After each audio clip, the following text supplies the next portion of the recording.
Hi friends, ആർട്ടീസ് ഫാമിലിയിലേക്ക് സ്വാഗതം. നമുക്കിന്ന് soybean വെച്ചൊരു സ്പെഷ്യൽ ഐറ്റം ഉണ്ടാക്കിയാലോ നോക്കാം.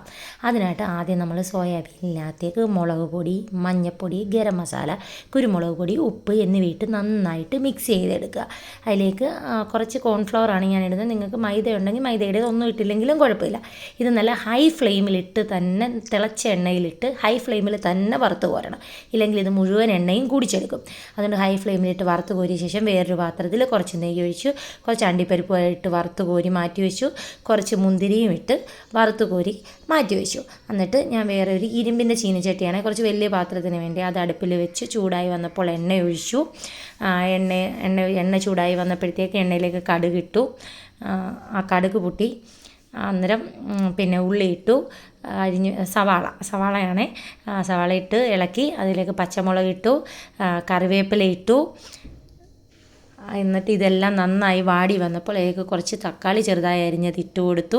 തക്കാളിയും ചെറുതായി ഒന്ന് വാടിക്കഴിഞ്ഞപ്പോഴത്തേക്കുള്ള ഇഞ്ചിയും വെളുത്തുള്ളിയും കൂടെ പേസ്റ്റാക്കി വെച്ചിരുന്നതാണ് നേരത്തെ. അത് ഇട്ട് നന്നായി ഇളക്കി നന്നായിട്ട് വാടി വരുമ്പോൾ നമുക്ക് അതിലേക്ക് മസാല ഇടാം. മുളക് പൊടി, മല്ലിപ്പൊടി, മഞ്ഞൾപ്പൊടി, ഗരം മസാല, കുരുമുളക് പൊടി, പെരുംജീരകം, ഇത് ഇത്രയും കൂടി ഇട്ട് നന്നായി മൂപ്പിച്ച് പച്ചമണം മാറണം. പച്ചമണം മാറി വരുമ്പോഴത്തേക്ക് അതിനകത്തോട്ട് ഉപ്പിടാൻ മറന്നു പോയായിരുന്നു. മസാലയ്ക്കുള്ള ഉപ്പ് ഇട്ട് കൊടുത്തു. പച്ചമണം മാറി വന്നപ്പോൾ നമ്മുടെ വറുത്ത് വെച്ച സോയാബീൻ ഇട്ട് നന്നായി മിക്സ് ചെയ്ത്, പിന്നെ ഞാൻ ബസ്മതി റൈസാണ്, ഇച്ചിരി നെയ്യും ഒഴിച്ച് ഉപ്പ് ഇട്ട് വേവിച്ച് വെച്ചാൽ ഒട്ടിപ്പിടിക്കാതിരിക്കാനാണ് നെയ്യ് ഒഴിക്കുന്നത്.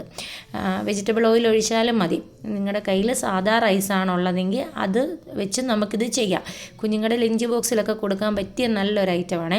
അങ്ങനെ റൈസ് ഇട്ട് നന്നായി മിക്സ് ചെയ്തു. അതിലേക്ക് ഇച്ചിരി ക്യാപ്സിക്കം, കുറച്ച് ക്യാരറ്റ്, നമ്മുടെ അണ്ടിപ്പരിപ്പും മുന്തിരിയും വറുത്ത് വെച്ചിരുന്ന എല്ലാം ഇട്ട് അടച്ച് വെച്ച് ഒരു 2 മിനിറ്റ് ഞാൻ ചൂടാക്കി. അപ്പോഴത്തേക്ക് നമ്മുടെ ലൈറ്റിന് എന്തോ പറ്റി കേട്ടോ. എന്നിട്ട് ഞാൻ മല്ലിയിലയും ഇട്ട് നന്നായി മിക്സ് ചെയ്ത് സെർവിങ് ബൗളിലേക്ക് മാറ്റി. സൂപ്പറാണ്, എല്ലാവരെയും ഞെട്ടിക്കാൻ പറ്റിയൊരു സൂപ്പർ ഐറ്റമാണ്. സലാഡും പപ്പടവും മാത്രം മതി ഇതിൻ്റെ കൂടെ കഴിക്കാം. അപ്പോൾ എല്ലാവരും എന്നെ സപ്പോർട്ട് ചെയ്യാൻ മറക്കല്ല.